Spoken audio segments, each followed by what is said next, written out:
Hello दोस्तों, कैसे हैं आप सभी का हमारे चैनल सुकून एफएम पर हार्दिक स्वागत है। आप सुन रहे हैं कहानी सीक्रेट घर जमाई पति। आज हम सुनेंगे एपिसोड नंबर 14। दोस्तों, कहानी अगर अच्छी लगती है तो वीडियो को लाइक शेयर और कमेंट जरूर किया करें। और सुबह वाली कहानी जरूर कर बताएं कि हम किस समय शुरू करें। मंडे से हमारी नई कहानी शुरू होने जा रही है। चलिए शुरू करते हैं कहानी।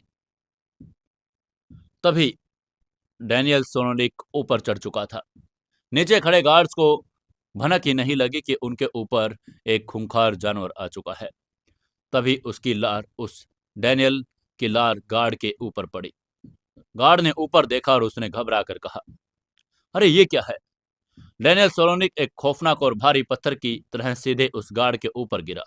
गार्ड को समझ पाता या चीख पाता उससे पहले डैनियल ने अपने दोनों विशाल और लोहे जैसे मजबूत हाथों से उस गार्ड के सिर को पकड़ा और अपने खौफनाक शार्क जैसे नुकीले दांत उस गार्ड की गर्दन के बिल्कुल बीचों बीच जहां वेन थी वहां पूरी ताकत से गड़ा दिया। डैनियल के उन घिसे हुए दांतों ने उस गार्ड की गर्दन के मांस और नस को एक ही झटके में फाड़ दिया। खून का एक भयानक और तेज फवारा डैनियल के चेहरे और छाती पर उठ पड़ा। गार्ड के मुंह से सिर्फ खून के बुलबुले निकले। उसने तड़प कर कहा, उसकी बंदूक जमीन पर गिर पड़ी थी। उसका शरीर बुरी तरह तड़पने लगा।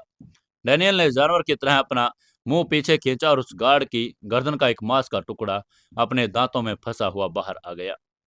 ये देखकर बाकी तीन गार्ड्स खौफ से चीख पड़े। उसने चिल्लाकर कहा, अटैक अटैक। उन्होंने अपनी बंदूकें उस आदमखोर राक्षस की तरफ तानी जो खून से लथपथ होकर उनके सामने खड़ा था। गार्ड्स ने फायरिंग शुरू कर दी। एक गोली डैनियल के कंधे को छू कर निकल गई, लेकिन दर्द का उस पर कोई असर नहीं। वो किसी दर्द का महसूस ही नहीं कर सकता था। फायरिंग की आवाज सुनकर डैनियल और भी ज्यादा आक्रामक हो गया। वहीं बिजली की रफ्तार से दूसरे गार्ड की तरफ झपटा। गार्ड की राइफल को अपने हाथ से पकड़कर मरोड़ दिया और उसके दांतों को सीधा उस गार्ड के चेहरे पर गड़ा दिया। और गार्ड की दर्दनाक चीख अरावली की पहाड़ी में गूंज उठी। महज 30 सेकंड के अंदर रायचंद एम्पायर के वो चारों हाई ट्रेंड गार्ड्स उस आदमखोर के दांतों और वहशी ताकत का शिकार होकर खून के तालाब में झपट पड़े थे। लेकिन डैनियल खून को चाट रहा था, पागलों की तरह गुर्रा रहा था। तभी अंधेरे से निकलकर नैना सोलोनिक गेट के पास पहुंची। उसने उन लाशों को देख उनकी गर्दन पूरी तरह से फटी हुई थी। नैना के होठों पर एक शैतानी मुस्कान आ गई। नैना ने उससे कहा, गुड बाय डैनियल, तूने अपना खाना खा लिया। अब अंदर चल, मेरे पति को उन कुत्तों के चंगुल से छुड़ाना है। नैना और डैनियल उस भारी गेट को पार करके धीरे धीरे उस अंडरग्राउंड ढलान की तरफ बढ़ने लगे जो सीधे उस खूनी टॉर्चर सेल की तरफ जाता था। वहीं उधर इसी समय अंडरग्राउंड तहखाने के अंदर सिकंदर और पाशा फायरिंग की उन मध्यम आवाजों से अनजान थे, क्योंकि तहखाने की दीवारें बहुत मोटी और साउंड प्रूफ थी। सबसे बड़ी बात, वहां सुल्तान टाइगर की गगनभेदी दहाड़े गूंज रही थी। उसने गुर्रा कर कहा। सुल्तान पिंजरे की पागलों की तरह घूम रहा था। तभी तहखाने का वो भारी स्टील का दरवाजा खुला और काल और उसके आदमी अंदर दाखिल हुए। काल के हाथ में एक मोटी जंजीर थी जिसके दूसरे सिरे पर अलेक्जेंडरी सोलोनिक बंधा था। सोलोनिक को जानवरों की तरह फर्श पर घसीट कर अंदर लाया गया। उनको देखते ही आगे के सिकंदर ने एक खौफनाक और गूंजती हुई आवाज में सोलोनिक का वेलकम करके कहा, स्वागत है रशियन बॉस। तभी सोलोनिक ने अपना सूजा हुआ चेहरा ऊपर उठाया। उसके सामने उसने देखा पिंजरे को जिसके अंदर वो आदमखोर टाइगर सुल्तान अपने दांत निकाल कर दहाड़ रहा था। सोलोनिक के बगल में वो मीट चौपर और कुल्हाड़ियां रखी थी। सोलोनिक की आंखों में पहली बार असली खौफ नजर आया। वो समझ गया कि योगेश रायचंद ने उसके लिए गोली नहीं बल्कि बस जानवरों वाली मौत चुनी है। तभी पाशा ने चिल्लाकर ऑर्डर देकर कहा, इस कुत्ते को खूंटी से बांधो, सुल्तान को इसका खून सूंघने दो। बड़े मालिक बस हॉस्पिटल से निकलने वाले होंगे, वो खुद आकर इसके टुकड़े टुकड़े करेंगे। काल के आदमियों ने सोलोनिक को घसीट कर पिंजरे के बिल्कुल सामने वाली उस खूंटी से कसकर बांध दिया। काल देख रहा था और सुल्तान ने जैसे ही सोलोनिक को इतने करीब देखा तो वह पिंजरे की जाली पर पूरी ताकत से झपट पड़ा। उसके पंजे जाली से टकराए और उसकी भयानक धार से सोलोनिक का पूरा शरीर थर थर कांपने लगा। तभी सिकंदर ने पागलों की तरह हंसकर कहा, देख रहा है सोलोनिक, तेरी मौत कितनी भूखी है। सिकंदर और पाशा अपनी इस शानदार जीत का जश्न मना ही रहे थे। अचानक तहखाने के उस भारी स्टील के दरवाजे पर एक भयंकर और खौफनाक धमाका हुआ। दरवाजे के पास खड़े रायचंद के दो गार्ड्स हवा में उछल गए। किसी ने बाहर से C4 एक्सप्लोजिव लगाकर उस भारी दरवाजे को उड़ा दिया। पूरा तहखाना धुएं, बारूद की गंध, कंक्रीट के टुकड़ों से भर गया था।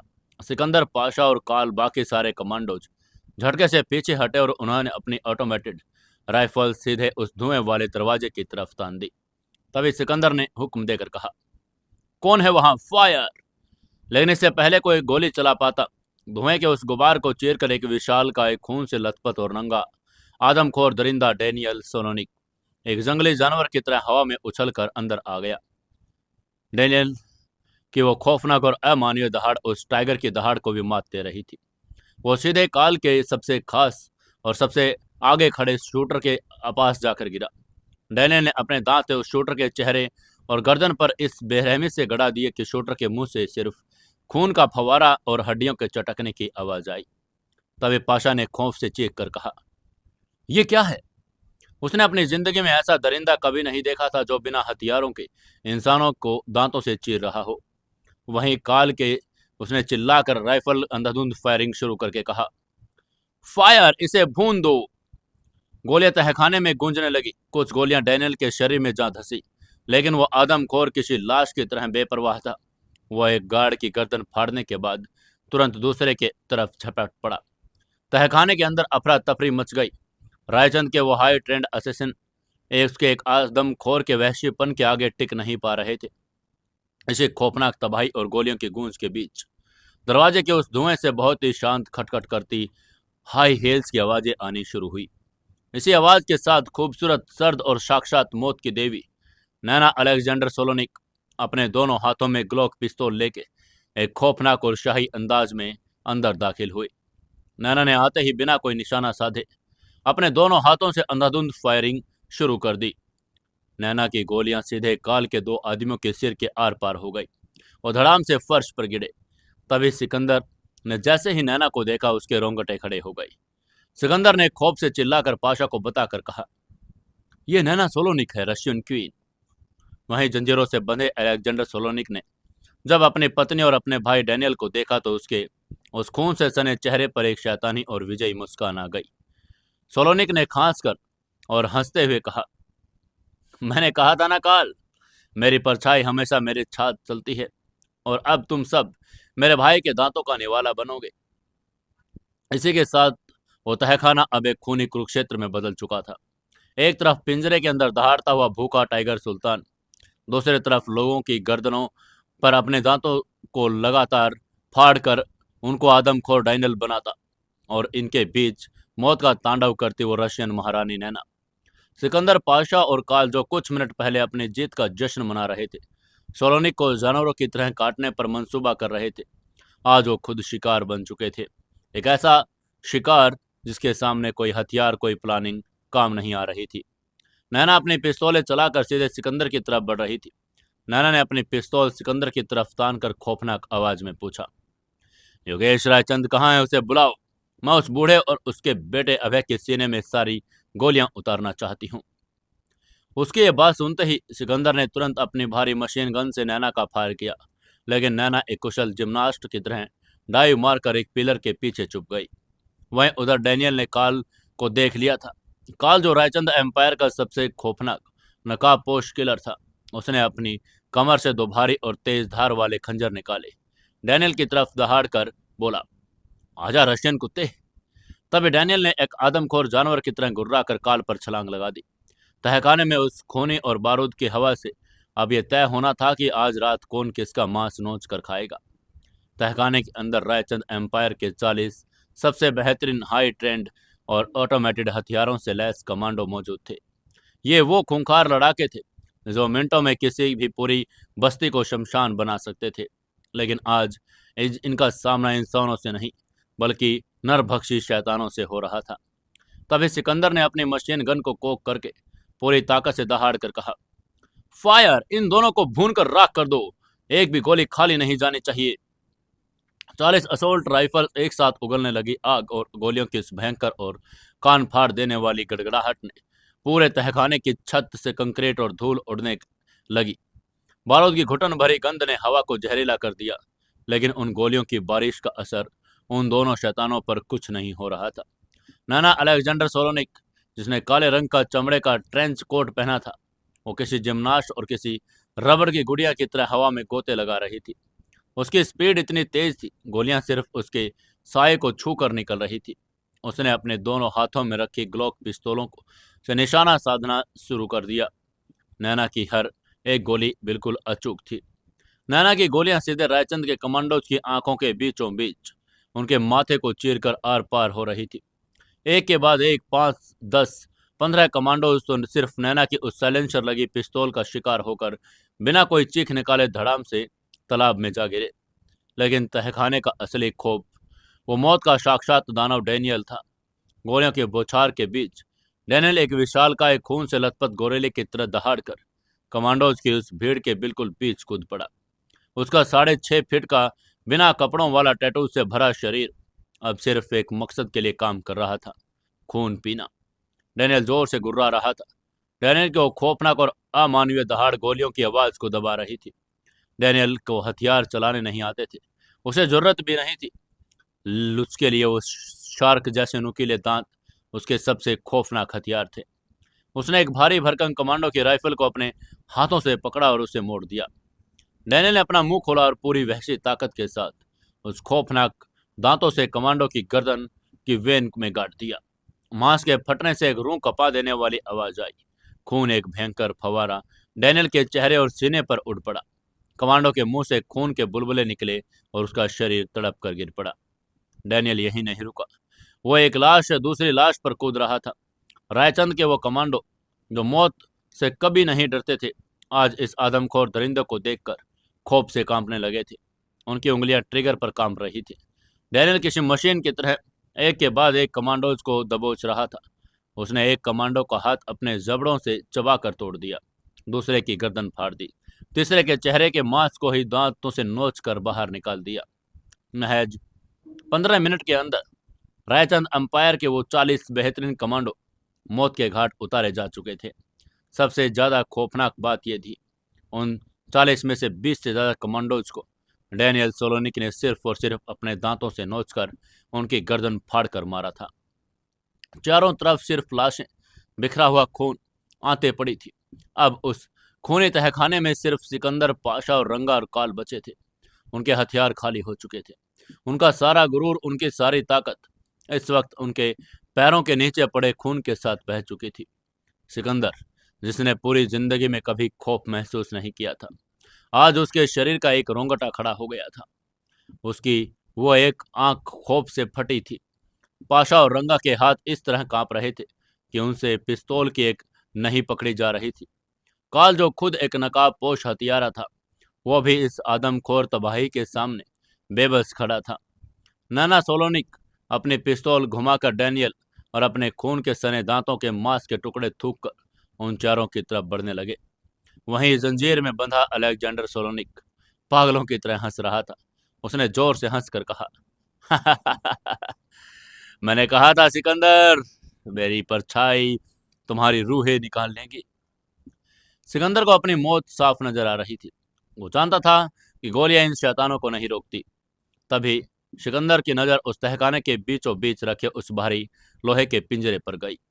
उस पिंजरे के अंदर बड़े मालिक का वो पालतू 10 फीट लंबा 500 पाउंड का आदमखोर रॉयल बंगाल टाइगर सुल्तान खून की महक पाकर पागलों की तरह जाले पर अपने पंजे मार रहा था। सुल्तान को 3 दिनों तक उसने भूखा रखा था और अब तहखाने में फैले उस ताजे इंसानी खून की गंध ने उस जानवर को पूरी तरह से वहशी बना दिया था। सिकंदर का दिमाग बिजली की तरह दौड़ा। यह उसकी और उसके साथियों की जान बचाने का आखिरी रास्ता था। सिकंदर ने चीख कर कहा, पाशा, रंगा, पीछे हटो। ये कहते वो खुद अपनी जान की बाजी लगाकर पिंजरे के उस इलेक्ट्रॉनिक कंट्रोल पैनल की तरफ भाग खड़ा हुआ। नैना जैसे सिकंदर को भाग कर देखा, उसने पिस्तौल उठाई, लेकिन उसकी गोलियां खत्म हो चुकी थी। तभी सिकंदर ने कांपते पैरों से अपने वो लाल रंग का इमरजेंसी रिलीज बटन पूरी ताकत से दबा दिया। बटन दबते ही पिंजरे का भारी लोहे का दरवाजा एक भयंकर आवाज के साथ खुल गया। तभी सुल्तान जोर से दहाड़ा। सुल्तान के गगन भेदी कानों के पर्दे फाड़ देने वाली खौफनाक दहाड़ उस पूरे तहखाने में इस कदर गूंजी, दीवारें भी कांप उठी। वो पीली और काली धारियों वाले मौत का पहाड़ अपनी लाल और भूखी आंखों के साथ पिंजरे से बाहर हवा में छलांग लगाता हुआ निकला। सिकंदर पाशा रंगा काल तुरंत पीछे हटकर तहखाने के एक अंधेरे और ऊंचे कोने में दुबक गए। उनके हाथ पैर थर थर कांप रहे थे। उन्हें लग रहा था कि अब यह टाइगर इन दोनों रशियन शैतानों को चीर खाएगा।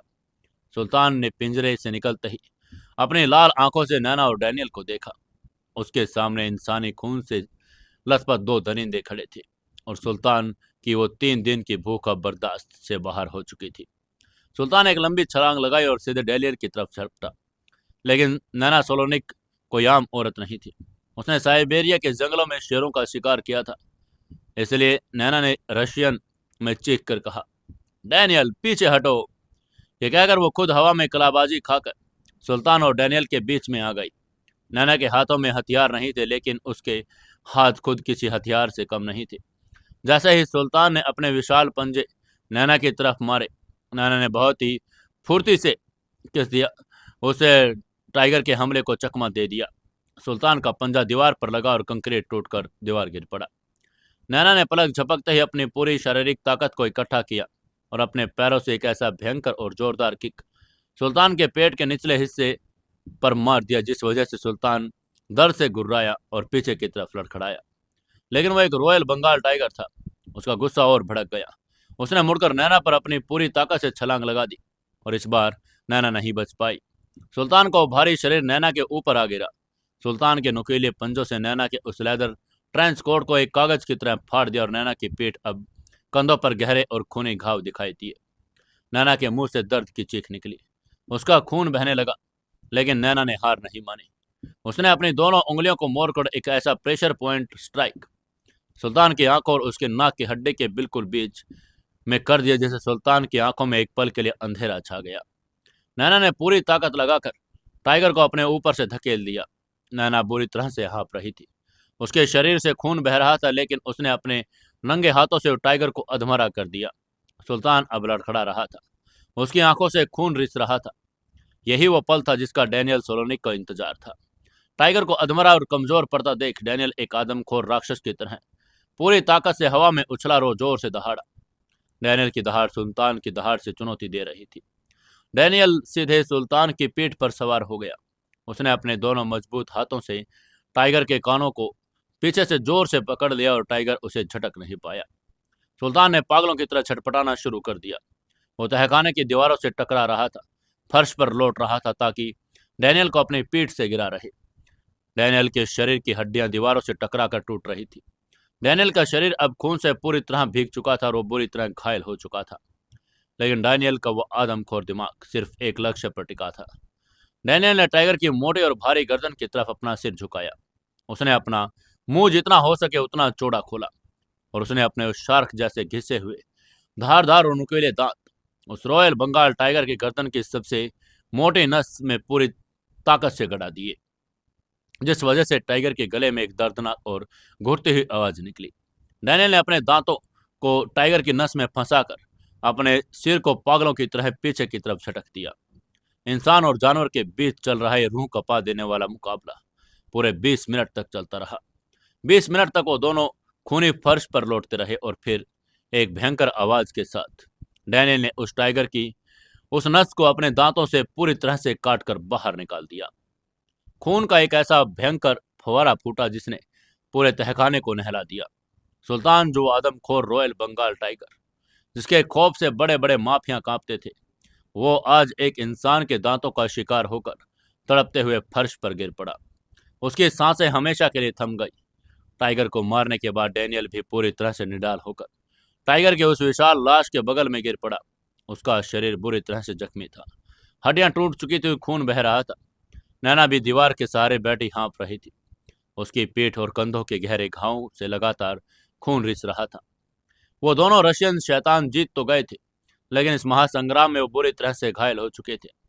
उनके अंदर अब खड़े होने की ताकत नहीं बची थी। तहखाने के उस अंधेरे और ऊंचे कोने में दुब के सिकंदर, रंगा, पाशा, काल ये सब मंजर अपनी आंखों से देख रहे थे। उनके होंठ सूख चुके थे।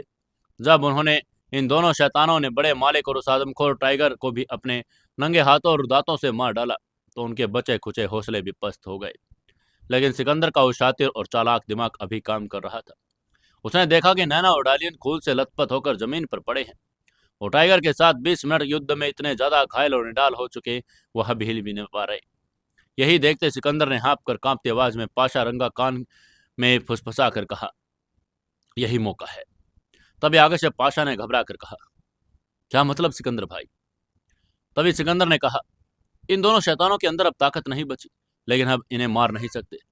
हमारे पास हथियार नहीं, इनके पास अभी भी शैतानी ताकत का कुछ हिस्सा बाकी है। अगर हम यहाँ 1 मिनट भी रुके तो ये हमारे भी चित्र उठा देंगे। सिकंदर की आंखों में खूब से वो फट चुकी थी। ये कहते हुए सिकंदर ने खामोशी से भागने का इशारा करके कहा, यहाँ से भागो, अपनी जान बचा कर निकलो। मौत को इतने करीब देखने के बाद किसी के अंदर भी वफादारी और बहादुरी दिखाने की हिम्मत नहीं बची थी। सिकंदर पाशा रंगा काल रायचंद एम्पायर के वो 4 सबसे बड़े खंबे आज अपनी जान बचाने के लिए चूहों की तरह उस तहखाने के पिछले और सीक्रेट रास्ते की तरफ रेंगने लगे।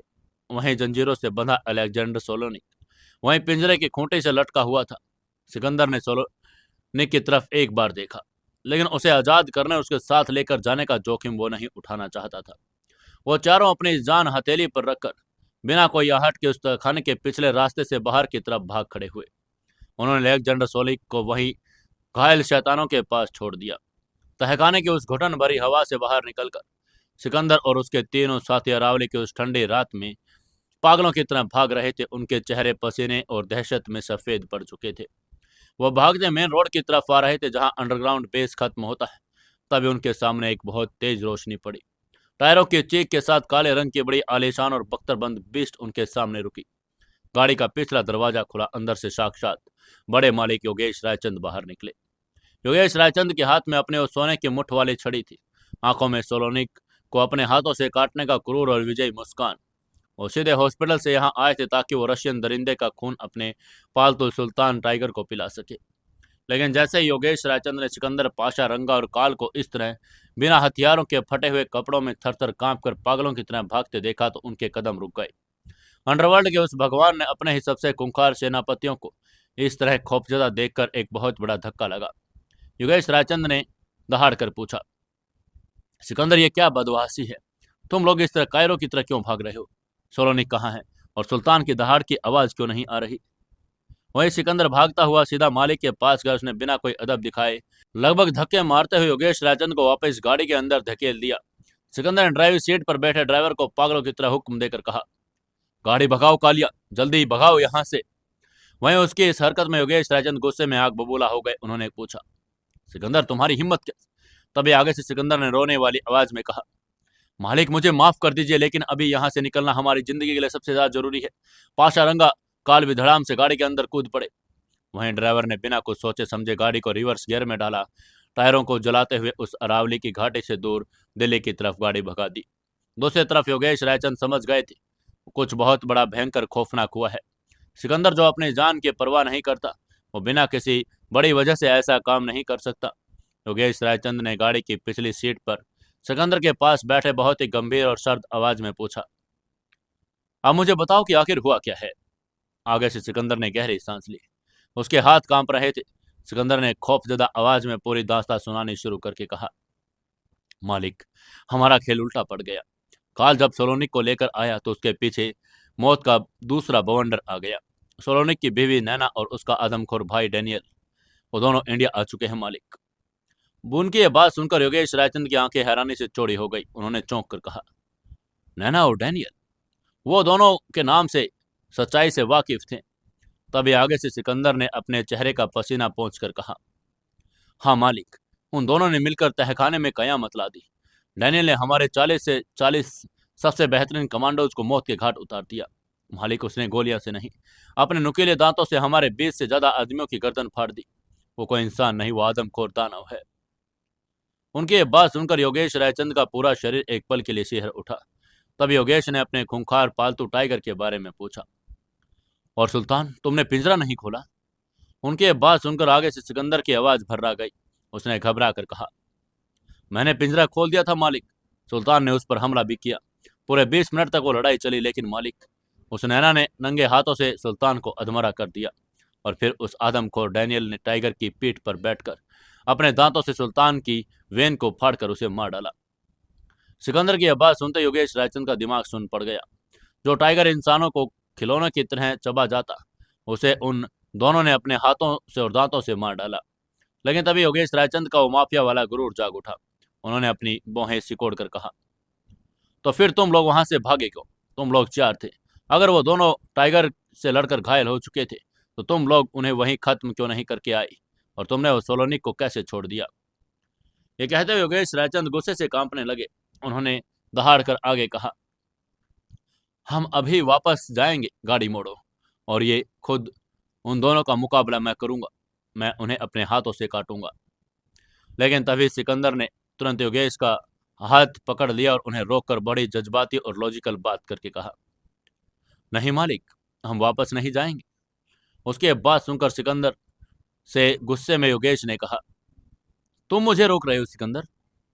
तभी सिकंदर ने भारी मन से योगेश रायचंद की आंखों में देखकर कहा, हाँ मालिक, क्योंकि ये मेरी वफादारी का तगाजा है।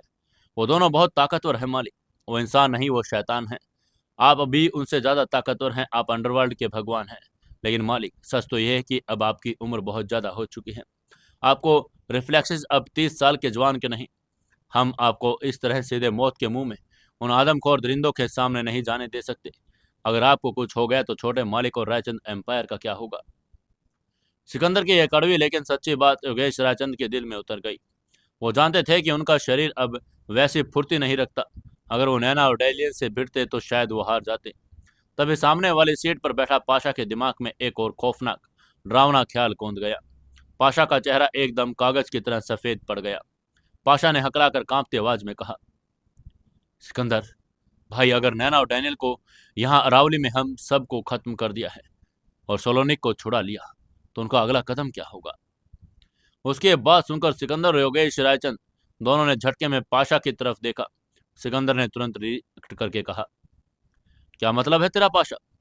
पाशा ने खौफजदा होकर पूरी बात समझा कर कहा, सिकंदर भाई, नैना यहाँ सिर्फ अपने पति को छुड़ाने नहीं आई, वो बदला लेने आई है।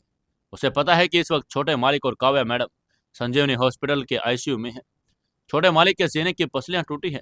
वो अभी बहुत ज्यादा घायल और कमजोर हैं। काव्या मैडम अभी भी बेड पर हैं। अगर वो दोनों रशियन शैतान सीधा हॉस्पिटल पहुंच गए तो छोटे मालिक और काव्या मैडम को मौत के घाट उतार देंगे। हम उन्हें रोक भी नहीं पाएंगे। उसकी ये बात सुनते ही गाड़ी के अंदर ऐसा मौत का सन्नाटा छा गया जिसने योगेश रायचंद की सांसें रोक दी। उनका दिल कांप उठा। उन्होंने कांप कर कहा, मेरा बेटा, मेरी बहू। अगर वो आदमखोर डैनियल हॉस्पिटल में घुस गया तो अभय और काव्या को उनके बेड पर ही चीर कर खा जाएगा। अभय इस वक्त अपनी पूरी ताकत में नहीं था और वो दरिंदा का मुकाबला नहीं कर सकता था। योगेश रायचंद्र ने पागलों की तरह चीख कर ऑर्डर देकर कहा, गाड़ी सीधा संजीवनी हॉस्पिटल की तरफ भगाओ, टॉप स्पीड में। मेरे बच्चों को कुछ नहीं होना चाहिए।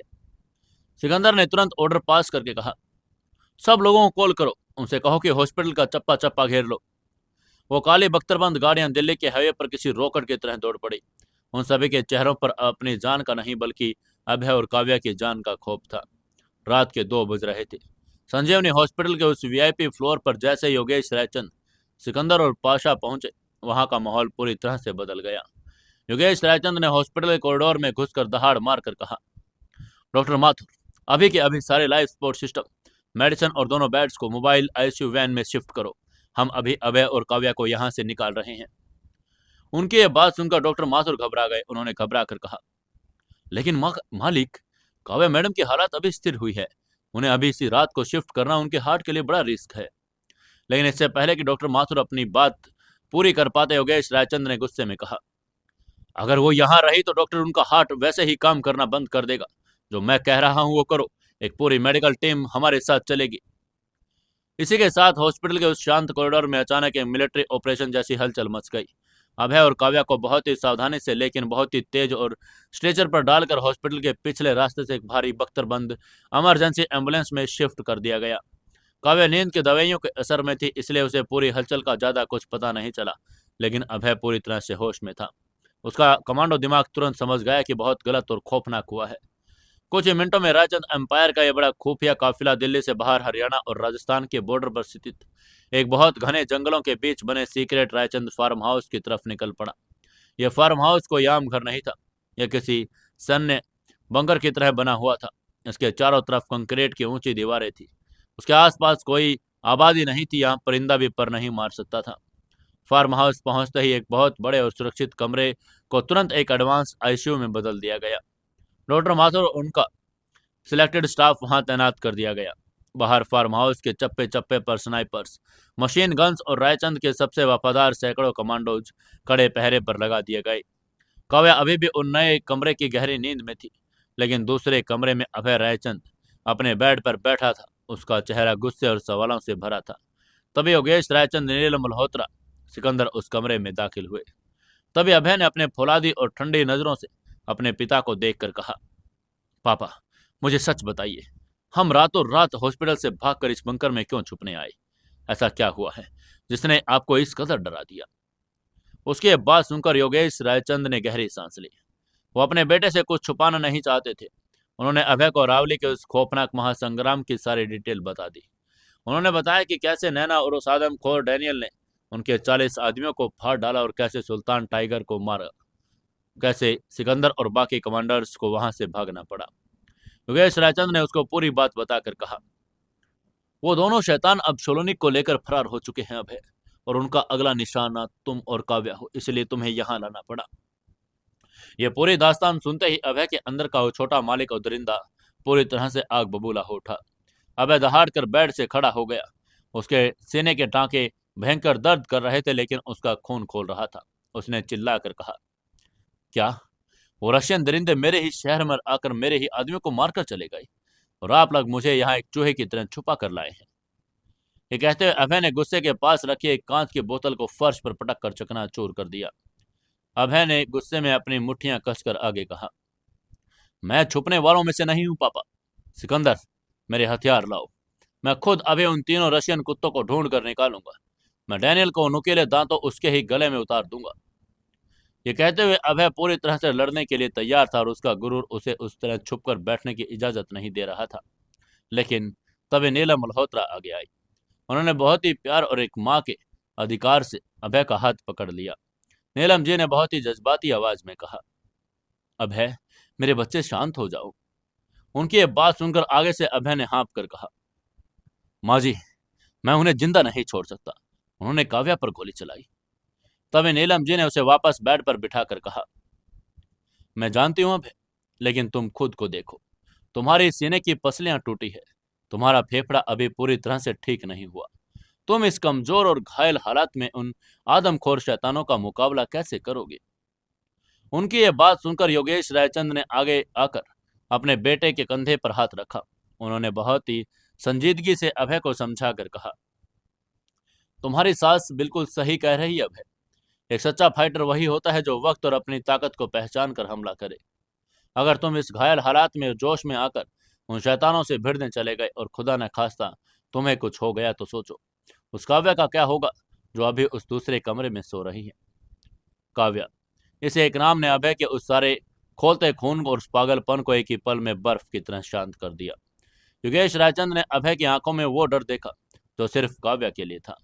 उसका यह डर देखते ही योगेश ने एक बहुत ही कड़वी सच्चाई सामने रखकर आगे कहा, अगर तुम्हें कुछ हो गया अभय, तो वो आदमखोर डैनियल तुम्हारी काव्या को नहीं छोड़ेगा। उसे तड़पा तड़पा कर मार डालेगा। क्या तुम अपनी पत्नी को इस तरह बेसहारा छोड़ना चाहते हो? उनकी ये बात सुनकर अभय के मुंह से एक फुसफुसाहट निकली। उसने कहा, नहीं। उसका पूरा शरीर सुन पड़ गया। उसे एहसास हो गया कि इस वक्त उसका गुरूर, उसका गुस्सा मायने नहीं रखता। इस वक्त सबसे ज्यादा जरूरी उसकी खुद की रिकवरी थी। उसे अपने शरीर की वापस उसे फौलादी ताकत को लाना होगा, तभी वो अपनी काव्या की हिफाजत कर पाएगा।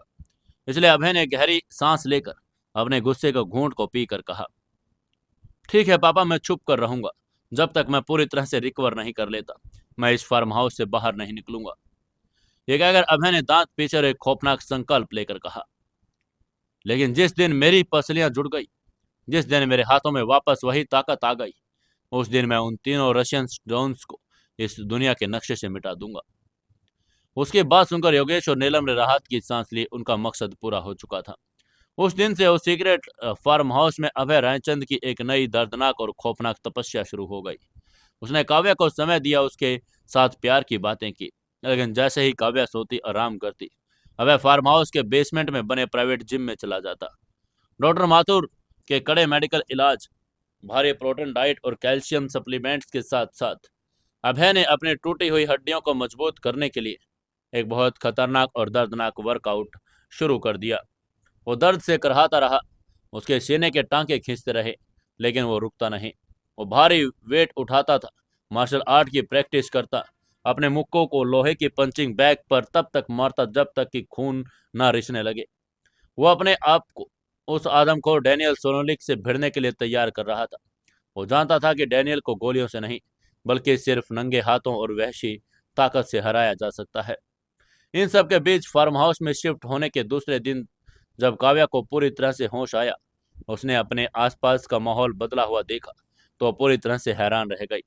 यह कमरा किसी 5 स्टार होटल के स्वीट जैसा था, लेकिन इसके बाहर खड़े हथियारों से लैस गार्ड्स बता रहे थे कि यह हॉस्पिटल नहीं है। काव्या ने अपने बेड पर बैठकर बहुत ही हैरानी और थोड़ी चिंता के साथ पूछा, मॉम, अब है हम कहाँ हैं? हमें उस संजीवनी हॉस्पिटल से अचानक यहाँ क्यों शिफ्ट कर दिया गया? क्या कोई खतरा है? काव्या का यह सवाल बड़ा लाजमी था। अभय, युवेश, रायचंद, सिकंदर सब एक दूसरे का मुंह देखने लगे। वो काव्या को रशियन आदमखोर और स्नाइपर वाली खौफनाक सच्चाई नहीं बता सकते थे, जिससे काव्या को पैनिक अटैक आ सकता था। तभी नीलम मल्होत्रा, जो इस फरेब के खेल में अब एक मास्टरमाइंड बन चुकी थी, मुस्कुराकर आगे आई। नीलम जी ने बहुत ही सफाई से एक माँ की फिक्र के साथ सफेद झूठ बोला। नीलम जी ने काव्या के पास बैठकर उसके बालों को सहलाकर कहा, अरे बेटा, डरने वाली कोई बात नहीं, हम सब बिल्कुल सुरक्षित हैं। उनके बात सुनकर आगे से काव्या ने पूछा, तो फिर हम यहाँ इस जंगल के बीच बने फार्म हाउस में क्यों आ गए मॉम? तभी नीलम ने बहुत ही शानदार एक्टिंग करके कहा, क्योंकि मेरा और तुम्हारे ससुर जी का उस हॉस्पिटल में दम घुट रहा था। तुम्हें पता है ना काव्या, वो आईसीयू की मशीनें, वो रोज मरीज, वो मेडिसिन की स्मेल, उस नेगेटिव एटमॉस्फेयर में इंसान और ज्यादा बीमार हो जाता है। ये कहते हुए नीलम जी ने अभय की तरफ इशारा करके आगे कहा, जब हम इतने परेशान हो गए तो सोचो, तुम दोनों को इस वक्त इतने कमजोर और घायल हो, तुम्हें उस बंद कमरे में इतनी घबराहट होती होगी। इसलिए हमने फैसला किया कि चेंज ऑफ एटमॉस्फेयर के लिए हम तुम दोनों को उस प्राइवेट और खूबसूरत फार्म हाउस में शिफ्ट करवा दे। यहाँ की ताज़ी हवा, शांति और डॉक्टर माथुर की पूरी टीम तुम्हारे लिए यहाँ मौजूद है, ताकि तुम दोनों जल्दी से जल्दी ठीक हो सको। नीलम जी की यह बात इतनी लॉजिकल और इतनी प्यार भरी थी कि कोई भी गुंजाइश शक करने की बची नहीं। योगेश, रायचंद और सिकंदर ने पीछे से बहुत ही जल्दी जल्दी नीलम की बातों में हामी जताना शुरू कर दिया। अभय भी तुरंत काव्या के बेड के पास आया। उसने अपने इस परफेक्ट पति वाली स्माइल के साथ काव्या का हाथ पकड़ लिया। उसने पुकार कर कहा, हाँ काव्या, मौजी बिल्कुल सही कह रही है। मैं खुद यही चाहता था कि हम हॉस्पिटल की मनहूस दीवारों से दूर आ जाएं। यहाँ इस फार्म हाउस में मैं तुम्हारे साथ वक्त बिता सकता हूँ और तुम इस खुली हवा में बहुत जल्दी रिकवर करोगी। काव्या ने अपनी माँ और अपने पति की आंखों में वो फिक्र देखी, जैसे उन दोनों की बातों ने पूरी तरह से विश्वास हो गया हो। काव्या ने एक सुकून और राहत भरी मुस्कान देकर कहा, thank you mom, thank you Abhay, आप लोग सही कह रहे हैं। मुझे भी यहाँ उस हॉस्पिटल से ज़्यादा अच्छा महल लग रहा है। काव्या ने अभय के कंधे पर अपना सर रख दिया। वो पूरी तरह से बेफिक्र थी। उसे लग रहा था कि सारी मुसीबतें खत्म हो चुकी है और अब सिर्फ रिकवरी का वक्त है। लेकिन काव्या के सिर से नीचे धड़कता हुआ अभय का वो दिल अब किसी शांत पति का दिल नहीं था। वो एक ऐसे खूंखार शिकारी का दिल था जो अपने पिंजरे में बैठकर अपनी ताकत को दोगुना कर रहा था। वो जानता था कि बाहर की दुनिया में अलेक्जेंडर सोलोनिक, नैना और आदमखोर डैनियल अब एक नई और खौफनाक पोज तैयार कर रहे होंगे और रायचंद एम्पायर को ढूंढ रहे होंगे। लेकिन उन्हें यह नहीं पता कि जब तक छोटा मालिक अपनी पसलियों के जुड़ने के बाद इस फार्म हाउस से बाहर निकलेगा, वो एक इंसान नहीं बल्कि एक ऐसा प्रलय बनकर टूटेगा जिसके सामने डैनियल के नुकीले दांत भी टूटकर चकनाचूर हो जाएंगे। वहीं उधर अरावली के उन सर्द और खूनी पहाड़ियों से अपनी जान बचाकर भागने के बाद नैना सोलोनिक की वो काली रेंज रोवर दिल्ली के बाहरी बहुत सुनसान इलाके की तरफ हवा से बातें करती दौड़ रही थी। इस गाड़ी के अंदर अब कोई गुरूर, अहंकार और विजयी अट्टहास नहीं था। गाड़ी के अंदर सिर्फ खून की भयानक सड़ंद, टूटी हुई हड्डियां और दर्दनाक कराहें और मौत के मुहाने से लौट कर आने का एक खौफनाक सन्नाटा पसरा था। नैना अलेक्जेंडर सोलोनिक स्टीयरिंग व्हील पर अपने कांपते हुए खून से हाथों को कसकर पकड़े थी। उसके उस महंगे काले लेदर कोट के चीथड़े उठ चुके थे। अरावली के उस तहखाने में सुल्तान रॉयल बंगाल टाइगर के साथ उस भयंकर और खूनी मुकाबले में इस रशियन महारानी के शरीर को बुरी तरह से नोच डाला था। उसकी पीठ, कंधे और बाहों पर बाघ के पंजों के गहरे और खौफनाक घाव थे, जिनसे लगातार खून रिस रहा था। हर एक झटके के साथ नैना के मुंह से दर्द की एक सिसकी निकल रही थी, लेकिन वो गाड़ी की रफ्तार कम नहीं कर रही थी। पीछे वाली सीट का नज़ारा भी ज्यादा विभत्स था। अलेक्जेंडर सोलोनिक, रशियन भ्रातवा का वो खूंखार भगवान, फर्श पर एक मरे हुए जानवर की तरह पड़ा था, और बड़े मालिक योगेश रायचंद के उस टॉर्चर और काल की मार ने उसके शरीर की हर एक हड्डी को तोड़कर रख दिया था। वो सिर्फ गहरी और कांपती हुई सांसें ले रहा था। उसी सीट के दूसरे कोने में आदमखोर दरिंदा डैनियल पूरी तरह से निडाल होकर पड़ा था। डैनियल ने अपने नुकीले दांतों से रायचंद के 20 कमांडोज और खूंखार बाघ को मौत के घाट जरूर उतारा था, लेकिन उस महासंग्राम में इस आदमखोर दानव के शरीर की धज्जियां उड़ा दी थी। बाघ के पंजे और जबड़ों ने डैनियल के सीने, पेट और पैरों पर ऐसे गहरे घाव कर दिए थे, उसकी पसलियों की हड्डियां तक बाहर झांक रही थी। उसका शरीर एक खून का तालाब बन चुका था और दर्द के मारे बेहोशी की हालत में जा रहा था। करीब 2 घंटे के इस दर्दनाक और खौफनाक सफर के बाद दिल्ली से बड़े दूर हरियाणा के बॉर्डर पर स्थित एक पुराना वीरान बंद पड़ी फैक्ट्री के अंदर वो दाखिल हुए। ये कोई आम फैक्ट्री नहीं थी। ये रशियन माफिया का इंडिया में मौजूद सबसे खुफिया और सुरक्षित सेफ हाउस था। यह अंडरग्राउंड बंकर था। भारी हथियारों से लैस रशियन गार्ड यहाँ मौजूद रहते थे, जिसे परमाणु हमलों से भी बचाने के लिए बनाया गया था। गाड़ी के रुकते ही गार्ड्स दौड़ आए। अलेक्जेंडर सोलोनिक, नैना और डैनियल को तुरंत स्ट्रेचर्स पर डालकर बंकर के अंदर एक हाईटेक मेडिकल रूम में लेकर जाया गया। रशियन डॉक्टर्स की टीम ने बिना कोई सवाल किए उनका इलाज शुरू कर दिया।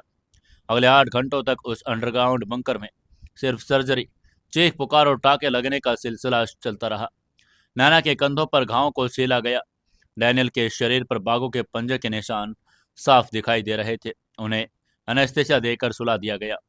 जब नैना को होश आया तो उसके शरीर पर पट्टियों का एक जाल बिछा था। दर्द से उसका पूरा जिस्म टूट रहा था। उसने मुड़कर बगल वाले बेड पर देखा। अलेक्जेंडर सोलोनिक की आंखें खुली थी, लेकिन उन आंखों में अब वो रशियन माफिया का खौफ नहीं, बल्कि रायचंद एम्पायर का डर बैठ चुका था। अलेक्जेंडर सोलोनिक के फटे होठ हिले। उसने धीरे से कहा, हम हार गए नैना। हमने योगेश रायचंद के परिवार पर हमला करके सोते हुए शैतान को जगा दिया है। नैना ने अपने दांत पीस लिए। उसका पूरा शरीर गुस्से और दर्द से कांपने लगा। नैना ने बहुत ही खुरदरी और नफरत भरी आवाज में कहा, हम हारे नहीं अलेक्जेंडर, हम बस घायल हैं। अगर हम आज रात उस तहखाने में नहीं पहुंचते तो योगेश रायचंद तुम्हारे टुकड़े टुकड़े कर देता। तभी अलेक्जेंडर ने हाँफ कर पूछा, अब आगे क्या? वो लोग हमें ढूंढ रहे होंगे। अब है रायचंद, अब वो कोई आम इंसान नहीं रहा। और उसने मार्टिन कुपैटो को मुंबई में मार डाला। वो घायल शेर की तरह हमें ढूंढ रहा होगा। नैना ने अपनी नशीली और सर्द आंखों से बंकर की कंक्रीट को घूरा।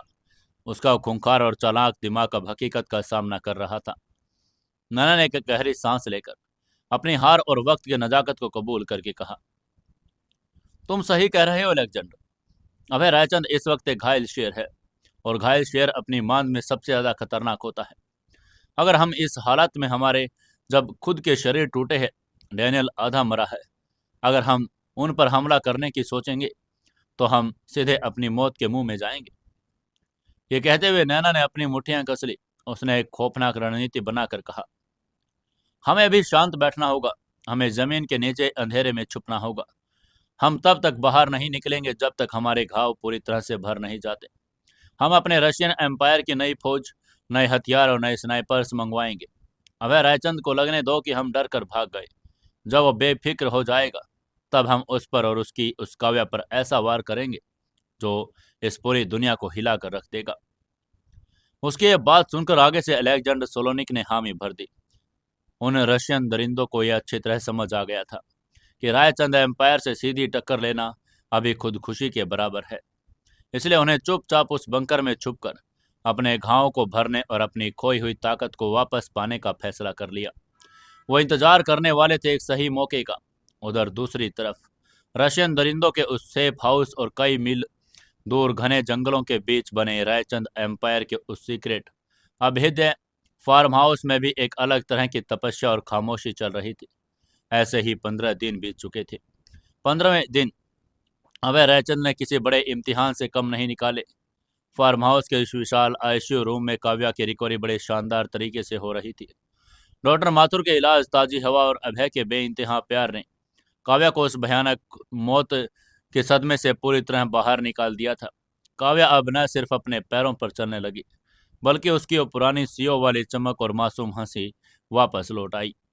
लेकिन अभय की दुनिया काव्या के सामने कुछ और थी और उसके पीछे कुछ और।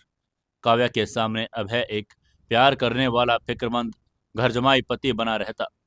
वो काव्या के साथ बगीचे में टहलता, उसे अपने हाथों में सूप पिलाता और उसे दुनिया भर की खूबसूरत कहानियां सुनाता। काव्या को लगता कि उसकी दुनिया पूरी तरह से सुरक्षित है। मिस्टर सिंघानिया के हारने के बाद अब कोई खतरा नहीं। लेकिन जैसे ही काव्या रात को सो जाती या डॉक्टर के साथ अपने चेकअप में व्यस्त होती, अभय का वो माफिया अवतार पूरी तरह से जाग जाता।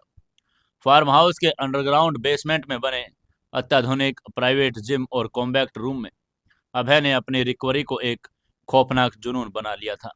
उसके सीने के वो टांके अब सूख चुके थे, पसलियों का फ्रैक्चर काफी हद तक जुड़ चुका था। लेकिन फिर भी डॉक्टर ने उसे भारी वजन उठाने से मना किया था। लेकिन अभय कहाँ मानने वाला था। उसे पता था अलेक्जेंडर सोलोनिक, नैना और आदमखोर डैनियल जिंदा है। वो कभी भी वापस लौट सकते हैं। अभय को अपने शरीर को वापस बनाना था, खासकर डैनियल जैसे जानवर का सामना करने के लिए। बेसमेंट के अंदर सिर्फ लोहे के प्लेट्स के टकराने की क्लैंग क्लैंग की आवाजें गूंजती थी। अभय ने अपने शरीर पर बंधी वो पट्टियां खोल दी। उसके सीने के दाहिने हिस्से पर गोली का वो खौफनाक और गोल निशान अब एक स्कार बन चुका था। उसका पूरा शरीर पसीने से नहाया था। उसकी मांसपेशियों की नसें तन कर बाहर आ रही थी। अब एक भारी लेदर की पंचिंग बैग पर बिना दस्ताने पहने अपने मुक्कों की बारिश कर रहा था। उसके हाथों के पोरों के खाल छिल चुकी थी।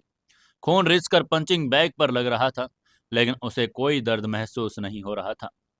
तभी पास ही खड़े सिकंदर ने चिल्लाकर कहा, रफ्तार बढ़ाओ छोटे मालिक। सिकंदर खुद अभय की इस कॉम्बैट ट्रेनिंग की निगरानी कर रहा था। आगे से अभय ने दांत पीस कर कहा, उस आदमखोर डैनियल की रफ्तार एक चीते से भी तेज है। अगर आप एक सेकंड भी रुके तो वो आपको गले की नस फाड़ देगा। उसकी आंखों में वो खूनी आग धधक रही थी। उसने एक भयंकर छलांग लगाई। हवा में घूमते एक ऐसा रोटेटिंग किक उस पंचिंग बैग पर मारा कि वो भारी बैग अपनी लोहे की जंजीर को तोड़कर सीधा दूर जाकर गिरा और फट गया। अंदर की रेत फर्श पर बिखर गई। सिकंदर, पाशा और वहां मौजूद कमांडोज अभय की इस वहशी ताकत को देखकर दंग रह गए। 15 दिनों की इस खौफनाक तपस्या ने अभय रायचंद को पहले से भी 10 गुना ज्यादा ताकतवर, फुर्तीला और खतरनाक बना दिया था। तभी अभय हाँफते हुए नीचे उतरा। उसने अपने पास रखी एक तौलिया से अपना पसीना और अपने हाथों का खून पोंछा। अभय ने अपनी सर्द और भारी आवाज में कहा, वो तीनों कहाँ हैं सिकंदर? आगे से सिकंदर ने झुक कर कहा, मालिक, हमारे रार और खबरी पूरे दिल्ली और नॉर्थ इंडिया की उनकी तलाश कर रहे हैं। लेकिन नैना सोलोनिक बड़ी चालाक है। उसने कोई डिजिटल फुटप्रिंट नहीं छोड़ा। वो लोग किसी गहरे अंडरग्राउंड बिल में छुपे हैं, लेकिन ये तय है कि वो इंडिया से बाहर नहीं गए। तभी अभय ने एक खौफनाक मुस्कान के साथ कहा, उन्हें छुपने दो, उनके घाव गहरे हैं, उन्हें वक्त लगेगा। लेकिन जिस दिन वो अपने बिल से बाहर आएंगे, वो सीधा मेरी बिछाई मौत की बिसात पर कदम रखेंगे। अभय ने अपनी शर्ट पहनी और उसके अपने चेहरे पर एक खौफनाक भावों को एक बार फिर से एक मासूम मुस्कान में बदल लिया। इसके बाद अभय ने आगे कहा, मैं ऊपर जा रहा हूँ। काव्या के उठने का वक्त हो गया। उसे मुझ पर कोई शक नहीं होना चाहिए। ये कहते वो बेसमेंट से बाहर निकल गया। 15 दिन बीतने के बाद एक खुशनुमा सुबह की धूप ने फार्म हाउस के उस आलीशान कमरे को रोशन किया। आज का दिन बाकी दिनों से अलग था। अभय कमरे में दाखिल हुआ तो उसने देखा काव्या बेड पर नहीं थी। वो वॉशरूम से बाहर आ रही थी। आज उसने अस्पताल का वो मरीजों वाला गाउन नहीं पहना था। आज काव्या को पुराना, बहुत कॉन्फिडेंट और बड़े आलीशान स्टाइलिश कॉर्पोरेट लुक उसने ले लिया था। उसने एक बेहतरीन नेवी ब्लू रंग का पैंट सूट पहना था। उसके बाल बड़े सलीके से बंधे थे। उसके चेहरे पर वो मल्होत्रा इंडस्ट्री की सीओ वाला तेज वापस आ चुका था। अभय उसे इस रूप में देखकर एक पल के लिए वहीं दरवाजे पर रुक गया। उसकी आंखों में अपनी पत्नी के लिए एक असीम प्यार और गर्व था। तभी काव्या ने आईने के सामने अपने कोट को ठीक करके अभय की तरफ देखकर एक बहुत ही प्यारी और चंचल मुस्कान के साथ पूछा, कैसी लग रही हूं? तभी आगे से अभय ने धीरे धीरे चलकर काव्या के पास जाकर उसकी कमर में अपने हाथ डाल लिए और बोला, मेरी नजरों से देखोगी तो इस पूरी दुनिया में तुमसे ज्यादा खूबसूरत और मजबूत कोई नहीं। काव्या के गाल शर्म से लाल हो गए, लेकिन उसने बहुत ही सीरियस होकर अभय की आंखों में देखा। काव्या ने गहरी सांस लेकर कहा, अबे अब आराम बहुत हो गया। 15 दिन हो गए हमें इस फार्म हाउस में छुपे हुए। मेरी तबीयत अब बिल्कुल ठीक है, मुझे कोई दर्द नहीं। डॉक्टर माथुर ने मुझे कल रात फिट घोषित कर दिया है। ये कहते हुए काव्या ने अभय के कंधे पर हाथ रखकर आगे कहा, मुझे वापस जाना होगा अभय। मुझे वापस मल्होत्रा इंडस्ट्री के उस सीईओ की कुर्सी पर बैठना होगा। उसकी ये बात सुनते ही अभय के चेहरे की वो मीठी मुस्कान एक सेकंड के लिए गायब हो गई। उसके दिल की धड़कनें तेज हो गई। तभी अभय ने अपनी घबराहट को छुपाकर एक फिक्रमंद पति का नाटक करके कहा, काव्या इतनी जल्दी क्या है? तुम अभी अभी एक बहुत बड़े हादसे का बाहर आई हो। कंपनी को मैं और तान्या संभाल रहे हैं, तुम कुछ दिन और आराम कर लो। लेकिन काव्या ने दृढ़ता से कहा, नहीं अभय, तुमने उस रात मुंबई जाकर अपनी जान पर खेलकर मेरी कंपनी को सिंघानिया के चंगुल से बचाया था। तुमने उसे टेक ओवर करने से रोका। लेकिन अगर मैं अब वापस ऑफिस नहीं गई तो मार्केट में अफवाहें फैल जाएंगी कि काव्या मल्होत्रा डर गई या वो कंपनी चलाने के लायक नहीं रही। मेरे पिता का सपना टूट जाएगा अभय। काव्या की बातों में वो जुनून और वो बिजनेस वाली समझ थी जिसे अभय बहुत अच्छी तरह जानता था। वो ये भी जानता था कि काव्या को रोक कर रखना अब मुमकिन नहीं है। आयरन लेडी अब वापस अपने अखाड़े में उतरने के लिए बेकरार थी। काव्या ने मुस्कुराते हुए कहा, और वैसे भी मिस्टर सिंघानिया के घुटने टेकने के बाद अब कोई खतरा नहीं है। अब तो सब कुछ नॉर्मल है ना। उसकी ये बात सुनकर आगे से अभय ने एक कड़वी हंसी सोच कर कहा, नॉर्मल? तुम्हें नहीं पता मेरी जान कि सिंघानिया कोई खतरा ही नहीं था। असल खतरा तो रशियन दरिंदे हैं जो अभी इसी शहर में किसी कोने में हमारी मौत का इंतजार कर रहे हैं। अगर तुम वापिस जाओगी तो तुम खुले आम उनके निशाने पर होगी। लेकिन अभय सब काव्या को नहीं बता सकता था। उसे काव्या का नॉर्मल दुनिया का भ्रम बनाए रखना था। इसलिए अभय ने एक गहरी और लंबी सांस लेकर कहा, ठीक है काव्या, अगर तुम चाहती हो तो तुम आज से ऑफिस जा सकती हो। मैं तुम्हें नहीं रोकूंगा। उसके बाद सुनकर काव्या खुशी से उछल पड़ी।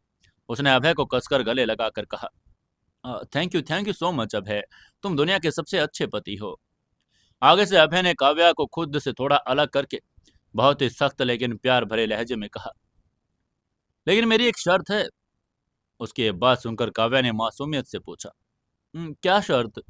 तभी अभय ने अपनी शर्त रखकर कहा, तुम ऑफिस जाओगी लेकिन सिक्योरिटी मेरे हिसाब से होगी। तुम जानती हो सिंघानिया जैसे लोग कभी कुछ कर सकते हैं, इसलिए तुम्हारे साथ हमेशा मेरे कुछ खास सिक्योरिटी गार्ड रहेंगे। तुम उन्हें मना नहीं करोगी। उसकी ये बात सुनकर काव्या ने हंसकर सिर हिलाकर कहा, अरे बाबा ठीक है, मुझे कोई परेशानी नहीं। तुम जो कहोगे वो मुझे मंजूर है। मुझे पता है कि तुम मेरी फिक्र करते हो। तभी अभय ने काव्या के माथे को चूम लिया। काव्या तुरंत अपनी फाइलें और अपना लैपटॉप बैग तैयार करने लगी। वहीं अभय धीरे से उस कमरे से बाहर निकला। कमरे के बाहर आते ही उसका वो प्यार पति वाला चेहरा अब बेहद खौफनाक और प्रलयंकारी माफिया डॉन के चेहरे में बदल गया। उसकी आंखों में एक सर्द आग धधक उठी। अभय सीधे फार्म हाउस के बेसमेंट में स्थित कमांडर सेंटर में पहुंचा। वहां बड़े मालिक सिकंदर पाशा और रंगा बड़ी सी स्क्रीन के सामने बैठे थे। अभय के अंदर आते ही सब सीधे खड़े हो गए। तभी सिकंदर ने सिर झुकाकर कहा, छोटे मालिक। आगे से अभय ने बिना किसी भूमिका के कहा, काव्या आज वापस मल्होत्रा इंडस्ट्री जा रही है। उसके बाद सुनते ही कमरे में एक खौफनाक सन्नाटा छा गया। योगेश रायचंद की भौहें तन गई। योगेश ने फिक्रमंद होकर कहा, क्या अभय, तुम पागल हो गए हो? सोलोनिक और नैना अभी मरे नहीं है, वो सिर्फ घात लगाए बैठे हैं। अगर काव्या इस फार्म हाउस की सुरक्षित दीवारों से बाहर निकलेगी तो वो सीधा उस रशियन स्नाइपर्स और आदमखोर डैनियल के निशाने पर आ जाएगी। हम उसे ये इजाजत कैसे दे सकते हैं? अभय ने मुठ्ठियां कसकर कहा, हम उसे रोक भी नहीं सकते पापा। काव्या को हमारी इस खूनी दुनिया का कोई अंदाजा नहीं। वो सोच रही कि सिंघानिया उसका सबसे बड़ा दुश्मन था जिसे मैंने लीगली हरा दिया। अगर मैं उसे बिना किसी वजह के घर में कैद रखूंगा तो सवाल पूछेगी, वो टूट जाएगी। मैं अपनी पत्नी की आज़ादी नहीं छीन सकता। तब योगेश रायचंद ने गुस्से में कहा, तो फिर तुम उन दरिंदों के सामने उसे मरने के लिए छोड़ दोगे? उसकी यह बात सुनकर आगे से अभय के होठों पर एक बहुत ही खौफनाक, शैतानी और गुरूर से भरी मुस्कान आ गई। उसने मुस्कुरा कर कहा, मरने के लिए? पापा, काव्या मल्होत्रा इंडस्ट्री की कुर्सी पर बैठेगी जरूर, लेकिन वो एक ऐसे अभेद्य किले के अंदर होगी जिसे भेदना तो दूर, सोलोनी की परछाई भी उस पर छू नहीं पाएगी। ये कहते हुए अभय ने सिकंदर की तरफ देखा और छोटे मालिक वाला हुक्म जारी करके कहा, सिकंदर, मुझे मेरी पत्नी के आसपास शैडो गार्ड्स की पूरी फौज चाहिए। ऐसे गार्ड्स जो साए की तरह उसके साथ रहें, लेकिन उसे और दुनिया को नजर ही ना आए। आगे से सिकंदर ने छाती चौड़ी करके कहा, हुक्म कीजिए मालिक, हम पूरी फौज तैयार करेंगे। आगे से अभय ने अपने उस मास्टरमाइंड प्लानिंग का खुलासा किया, जिसे सुनकर योगेश रायचंद के चेहरे पर एक गर्व भरी मुस्कान आ गई। अभय ने स्क्रीन पर मल्होत्रा इंडस्ट्री के नक्शे को खोलकर कहा, सबसे पहली बात, काव्या मल्होत्रा इंडस्ट्री की जिस ऑडी गाड़ी में सफर करेगी वह से कोई आम गाड़ी नहीं होगी। उस गाड़ी को रात ही रात में पूरी तरह से लेवल 7 बैलिस्टर आर्मर में बदल दो। उसके शीशे ऐसे होने चाहिए तो 7.62 स्नाइपर गोली यहाँ तक कि किसी आरपीजी को भी झेल सके, लेकिन बाहर से वो गाड़ी बिल्कुल आम ओडी जैसी दिखनी चाहिए। तभी रंगा ने नोट करके कहा, जी मालिक, गाड़ी तैयार हो जाएगी।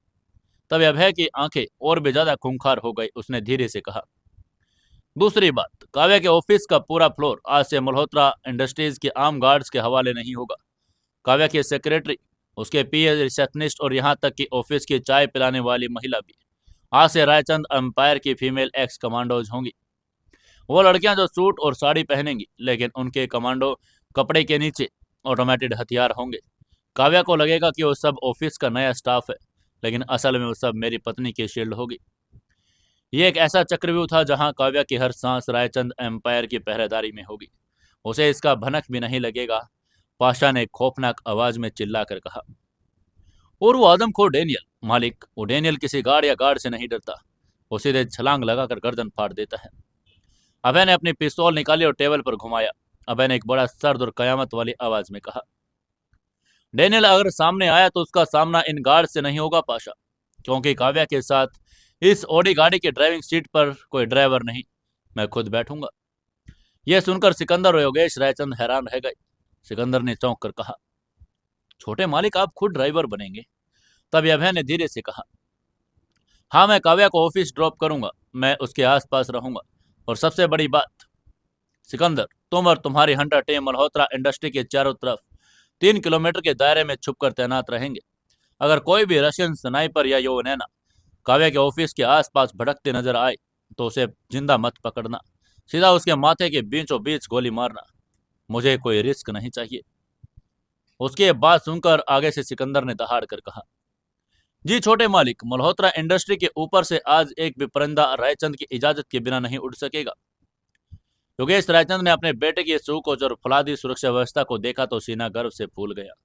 उसका बेटा माफिया डॉन नहीं बल्कि एक ऐसा पति बन चुका था जो अपनी पत्नी के लिए पूरी दुनिया से जंग लड़ रहा था, और वो भी बिना अपनी पत्नी को डराए। योगेश रायचंद ने आगे कहा, जाओ अब है, काव्या को उसकी दुनिया वापस लौटाओ, और जो कोई भी उस दुनिया की तरफ आंख उठाए उसकी आंख निकाल लेना।